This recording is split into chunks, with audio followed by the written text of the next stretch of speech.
Welcome to Mrs. Pennington's baby development. So you're 5 weeks pregnant, now what? So hopefully by now you've kind of decided who you want to help through your pregnancy and delivery. You've scheduled an appointment with a midwife or an obstetrician, or at least you know who you're going to call soon. You've been asking recommendations from your friends, and you kind of have that somewhat figured out. You can always change to partway through your pregnancy if you have another person that comes up that works better for you, or if you're not happy with who you initially chosen. Also, you can start looking at the hospitals in your local area. They always have beautiful hospital visits and tours that you can go on and see what's available in the hospital rooms. I really recommend a place that has several options. Some people love a water birth. I'm not one of those people. I tried it with the first and it was not comfortable for me just to be in a place that I didn't have any gravity. My body was moving around and I was having really hard contractions. I didn't really feel like I had something to hold on to, but I did try that. I did have the option available to me for the first. You also want a hospital that's got some nice bars along the wall to hold on to and in the shower area. Some people really like to labor with some hot water on their back. So you want to be able to really hold on to something during that time. And then after delivery, after I've had a baby, all I really want to do is get a shower and wash all that stuff off. So I'm always happy when there's a really nice bar in that bathroom area I can hold on to. And usually there's a nurse that'll come in with you too, just to make sure you're okay and your blood pressure doesn't drop after a delivery. Around the room too, it's nice to have those high bars. If you're having a birth at home, it's lovely to have a high dresser or a high base of your bed, like a sleigh bed at the end where you can hold on to during some of those hard contractions. The side of a hospital bed, the end of it usually has a high place you could hold on to. There's birthing bars, birthing stools, birthing balls. Those are all exciting things to use and have available to you. Hospitals always have so many great ideas, and the maternity ward is beautifully decked out with the best because they know that we moms walk in and we have a choice on which hospital we're choosing and which hospital rooms we're picking. So they are usually decked out beautifully. Let's talk about week 5. Hopefully we've been eating clean. Some of you may start to feel a little sick towards the end of this week and definitely by week 6.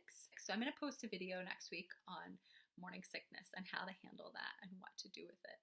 Let's talk about miscarriage this week. It's not something anyone ever really wants to talk about, but a lot of moms do miscarry around the end of week 5, beginning of week 6, and then really we know that miscarriages are most common during the first 12 weeks of pregnancy. So I did miscarry my first. I was towards the end of 5 weeks, and I'll just tell you what happened then. So I was at home. It was a weekend. It was a Sunday, and I suddenly was on the couch, and I suddenly felt extremely ill. I felt like I might need to throw up. I might need to go to the bathroom. I had an intense pain around my stomach area. I wasn't really sure what that was. I went into the bathroom for a little bit. I didn't end up throwing up. I just felt really bad. I laid down on the bed for about an hour or two, and then I felt better. I was planning on going to Target that day. So after I felt better, I went to the Target in the late afternoon. And while I was there, I needed to go to the bathroom. So I went into the bathroom, and then I noticed that I was bleeding. So I thought back to that time where I'd had that intense pain and then felt very nauseous, and I realized I am probably miscarrying.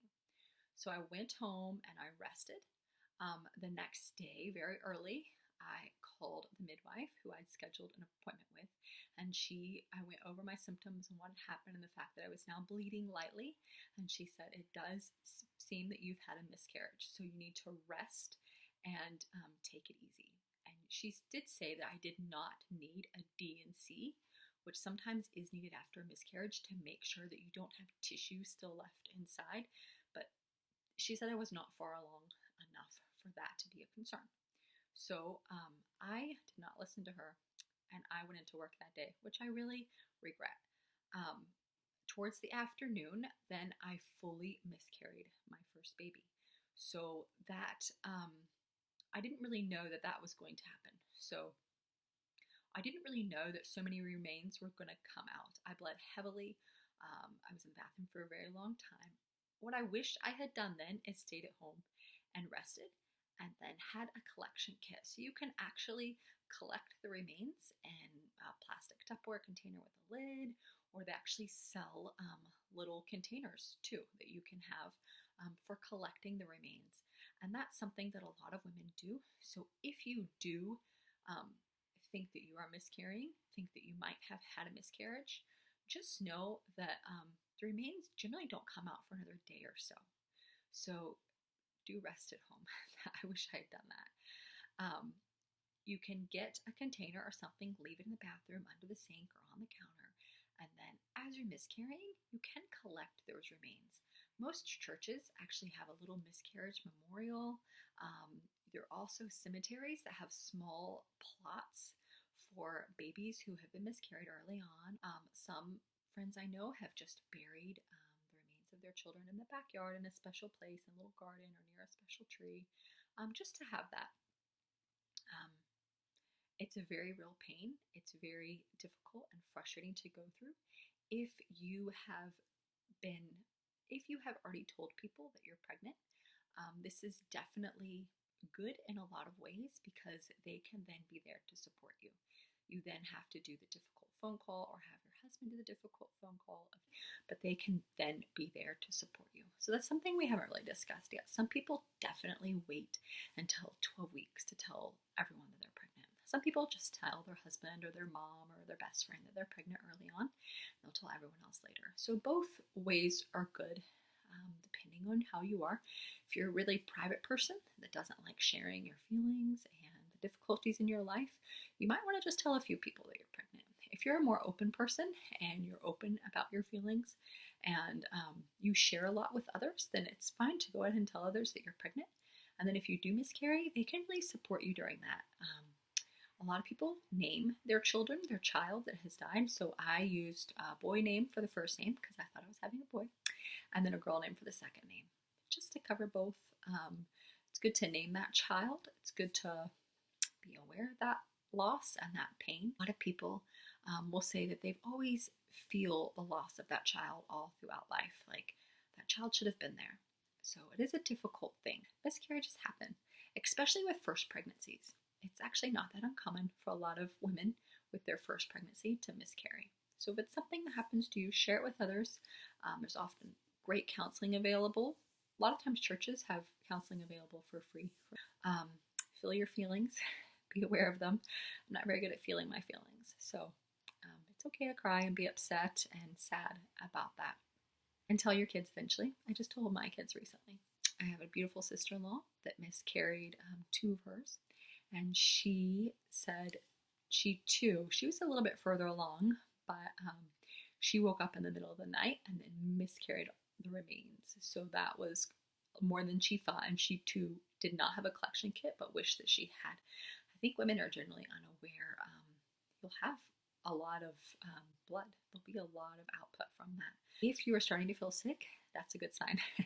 Your sickness throughout pregnancy is a great sign that you have not miscarried. So I try to remember that when I'm pregnant and I have lots of morning sickness. I think the morning sickness is a good thing, because if you don't have any morning sickness, that's a little scary because I'm always afraid, oh no, maybe I've miscarried. So morning sickness is a good thing. It's a good reminder that yes, this baby is here. One of the best things about your doctor's appointments is hearing the heartbeat. It's a great reassurance that that baby is there, that baby is alive and well. So don't get too worried about a miscarriage. If it happens, it happens. Most women didn't do anything horribly wrong. It's just your body, and that's what happened. So don't beat yourself up and think I shouldn't have taken that extra long walk, or I shouldn't have eaten that one specific food, or whatever. Like, things happen in life that we cannot control. So if you've miscarried, don't give yourself guilt and feel bad about that. So hopefully you're eating really clean for week 5. Next week, we'll talk about morning sickness and what that is looking like. Hope you're having a great early pregnancy, and congratulations.